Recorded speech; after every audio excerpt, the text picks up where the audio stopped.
Hey, what's up guys? Welcome back to my channel. Today we're going to be doing another behind the song episode, and this time it's going to be for Crescent.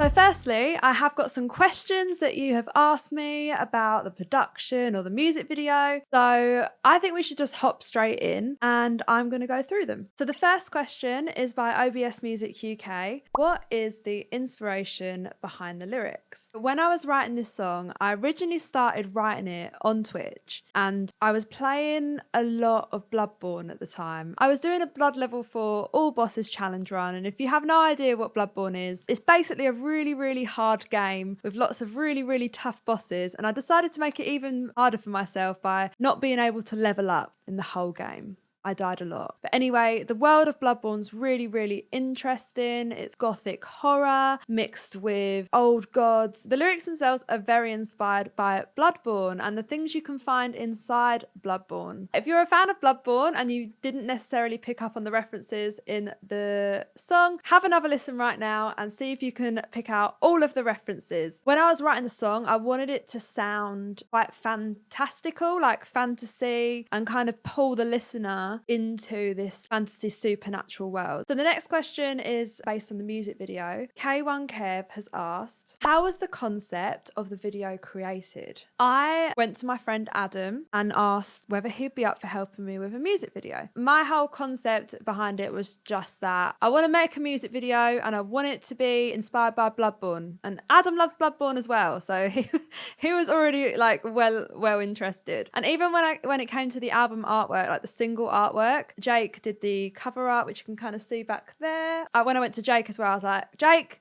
I want it to be Bloodborne inspired cyberpunky stuff. And he was like, yes, I'm down. That's where the initial kind of concept came from. And it's like, okay, well, how can we do this? How can we get this concept in the video? We were working on Pinterest and we created these kind of mood boards, themes that I liked, outfits I liked, aesthetics I liked, color schemes, and that gave Adam a better idea of the video aesthetics. So then originally we were going to do some footage in London, but unfortunately you have to get a license pretty much everywhere in London that we couldn't really find anywhere to shoot. And then we had this whole other side of using the green room that he works on. So we went with the green room idea for the full music video. We got a cyberpunk city created in Unreal Engine and put up some of the single artworks for my other tracks as well, like throughout the city. So that's where the kind of concept of the video came from. I think this crosses over with another question. Ugg has asked, what is the concept behind the city? Is it in the future? Is it real life? In the actual video world, the city is real. That's a very real place in the video. Yeah, so rather than it being in the future, in that world, that is reality. That is the real thing. Simply Archie has also asked, what was the hardest part in making the music video? I would say from my perspective, I'd never worked on a music video with anyone else before under Bekimachine. It was quite scary, to be honest, going on set and then performing in front of others who are working on the set. But just the whole general being in a green room, having the camera in front of me and being directed, that was all very new. So for me, that was probably the scariest and hardest part. Ugg has said, does this song connect to the EP Saga's storyline? So the answer is yes. My actual whole album I'm working on at the moment is a continuation from my EP Saga. I'm gonna leave that there as a little cliffhanger for when you guys listen to the album. So I have another question by Neon Centipede, and Neon Centipede is AEW. They remixed Crescent as well. How do you keep on top of so many layers and tracks and keep them from causing frequency clashes in the mix? Does the workflow get difficult once you start layering so many? So I will be diving into the project any minute, but as a general answer to the question, my biggest weakness is having too many tracks. And yes, I do struggle with frequencies clashing. And every time I'm like, you need less tracks. Sometimes less is more. And every time I'm just like, I just want more tracks.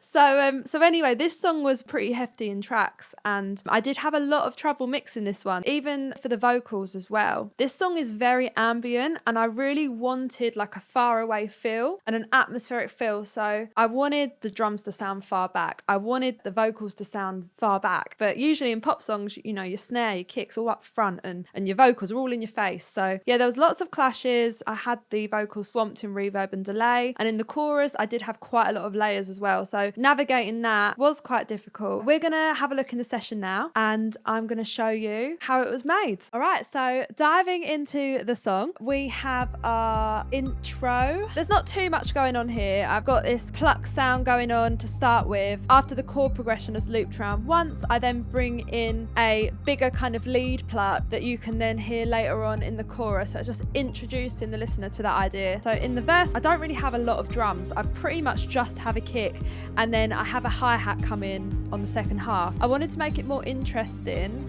So the rhythm of the bass is actually offbeat, and it has like a bit more of an upbeat rhythm to it. So there's not a lot going on there. That is three kind of instruments on the rhythm, but it gets you wanting to move. Even though this isn't a dance song, it just, you know, you kind of want to move to that. So this one is a 909 in battery, and then I've got all sorts on there to make it, basically just to make it louder and bigger. I was trying to do everything I could to make this kick pop out of the mix. What do we have in terms of synths? So I brought in some pads to begin with. I then bring in another pad, panned right there, and a harp as well. I've got this like really reverby, echoey harp. So with the vocals, I wanted it to sound very lonely. So I haven't double tracked the verse vocals to begin with. It's just one layer of vocal at the very, very start here. And there's a lot going on my effects chain there as well. So I've got EQ, I've got compressor, I've got another compressor, some saturation going on, distortion, some nectar free. Oh look, I've got reverb, delay and dimension. So I was using that for reverb, I think. I've got Echo Boy as well, but I think that's automated for certain sections. I've automated that so that my Echo Boy comes on in between sections of the vocal where it goes quiet, and basically it just helps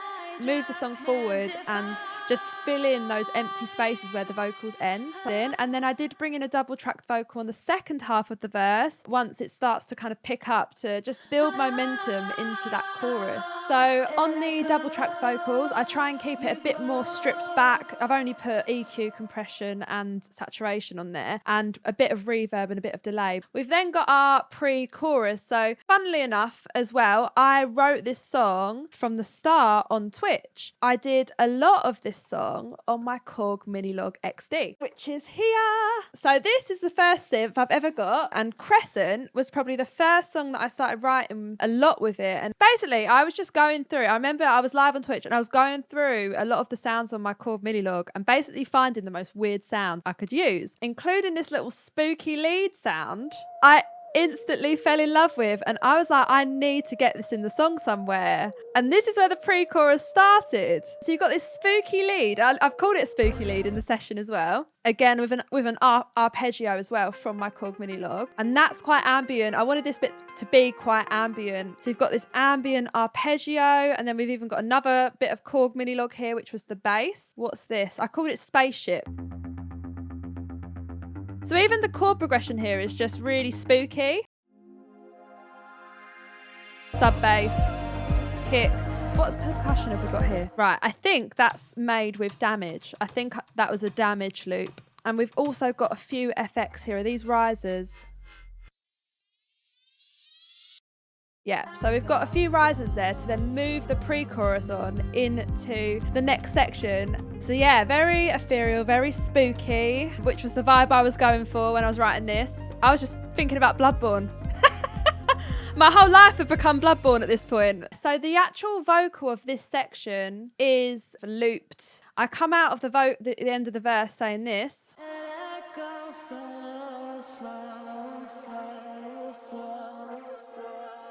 And I think in order to make that, I used Echo Boy. I pre-designed the echo and the delay effect, and then I bounced it down and put it on a separate channel. It was basically just to save CPU because I knew that I didn't want to change it. And I did the same with this as well. And I had the it echoes panning like hard left and hard right.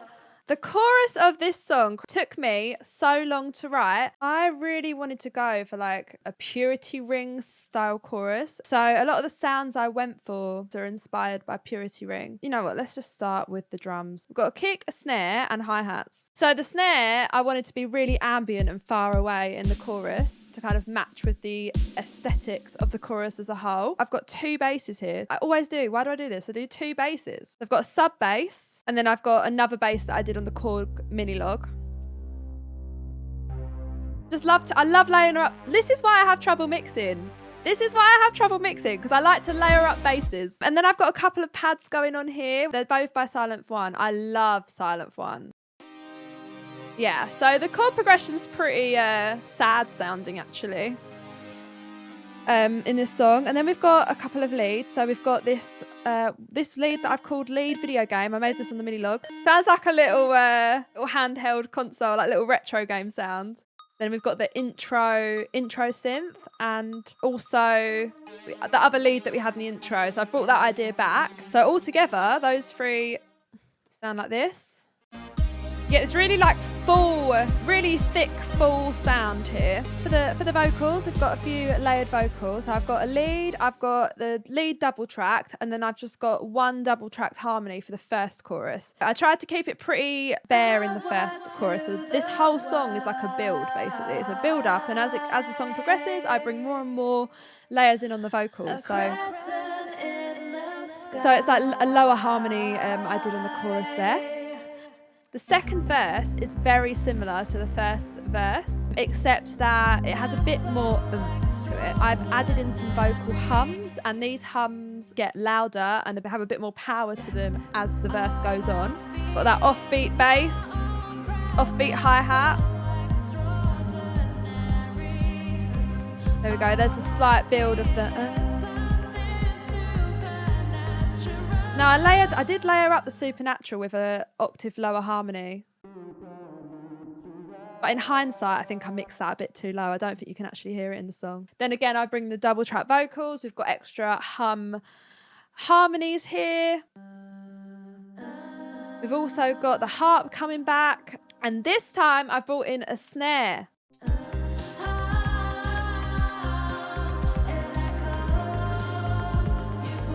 As well as this really funky pluck. Panning around. That's a serum pluck, that. And then again, we've got the pre-chorus.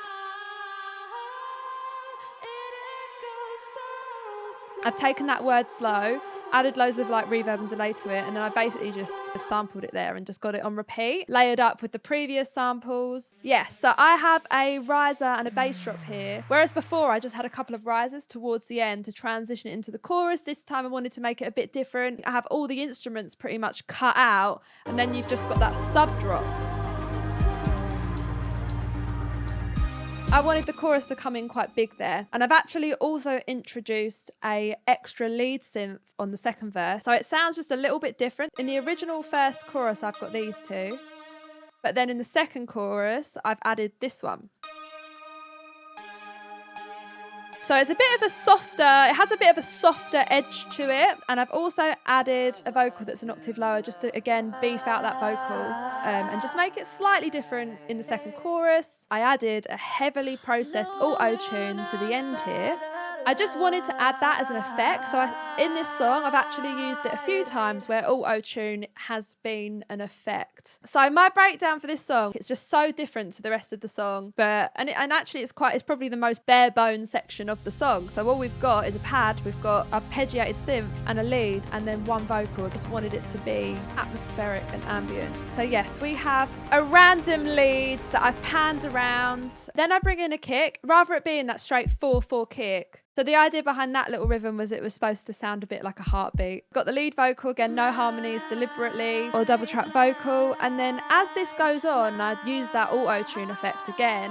Every time the word light is sung, I added just a bit more like heavy auto-tune processing to that section. When that comes in, when that light, I bring in all the leads to the chorus again, just to transition back into the final chorus.